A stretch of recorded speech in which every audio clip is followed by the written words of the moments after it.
It's also important to recognize and acknowledge that we have a survival mechanism in our brain.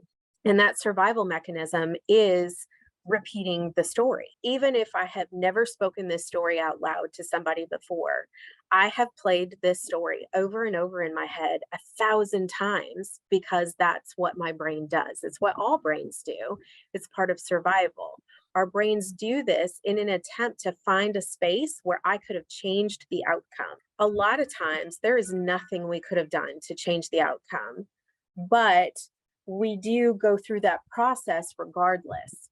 Just as an example, from 9/11, there was a young child that was receiving counseling because he had seen the buildings on fire.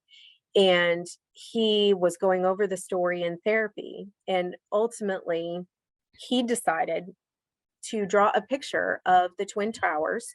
And at the bottom of the towers, he put trampolines so that all the people that he saw fall could have just jumped on a trampoline and been okay.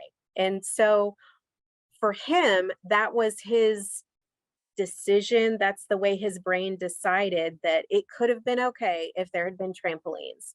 The point of the story is that ultimately that's what he needed. He needed to find something that would have changed the outcome, and he did. And shortly after that, he was done with therapy because he had found the change that needed to happen. Similar for us, when we have a traumatic experience, we play it over and over again until our brain says, ah, that's what we could have done different. So that's part of where that, well, what were you wearing comes up, because if I can decide that instead of wearing dresses, I'm now only ever going to wear pants, then maybe that's the way my brain decides that I'm now safe in the world and I don't have to play that story over and over again in my head.